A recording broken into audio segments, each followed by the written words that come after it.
মাসুদ সাইদি, পিরোজপুর 1। ধন্যবাদ। 2 মিনিট, প্রত্যেকে 2 মিনিট। মাননীয় স্পিকার, আপনাকে ধন্যবাদ। আমার বিষয়বস্তুটি ছিল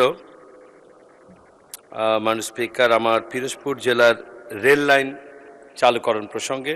মাননীয় স্পিকার, পিরোজপুর ও তার আশপাশের জেলাগুলো কৃষি ও মৎস্য সম্পদের জন্য বিখ্যাত। মাননীয় স্পিকার, রেল লাইন থাকলে এই অঞ্চলের কৃষিপণ্য যেমন নারকেল, সুপারি, পেয়ারা কিংবা মাছ দ্রুত ও সুলভ মূল্যে ঢাকা বা অন্যান্য বড় শহরে পাঠানো সম্ভব হবে।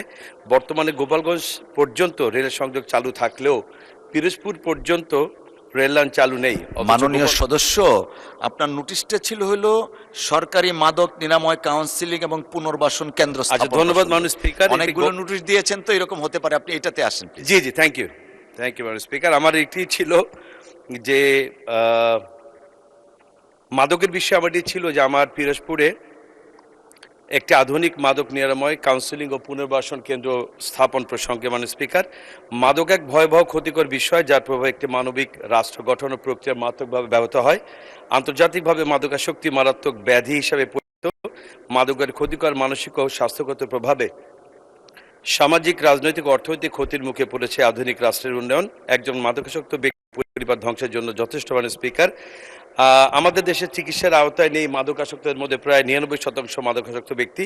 সরকারি বেসরকারি উদ্যোগে মিলে মোট মাদকাসক্তের 1%-রও কম ব্যক্তিকে আনা সম্ভব হয়েছে চিকিৎসার আওতায়।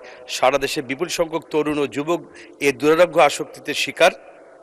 কিন্তু মাদকাসক্তির চিকিৎসা নিরাময়ের জন্য সরকারি প্রতিষ্ঠান আছে মাত্র 4টি। এছাড়া বেসরকারি নিরাময় কেন্দ্রের সংখ্যা প্রায় 355টি। মাদকাসক্তের সংখ্যা নিয়মিত বাড়ায় চিকিৎসার সুযোগ সুবিধা আরও জরুরি হয়ে পড়েছে। মাননীয় স্পিকার, এই জন্য আমাদের পিরোজপুরে একটি মাদক নিরাময় কাউন্সিলিং পুনর্বাসন কেন্দ্রের জন্য মাননীয় স্বরাষ্ট্রমন্ত্রী মহোদয় ব্যবস্থা। ধন্যবাদ মাননীয় সদস্য।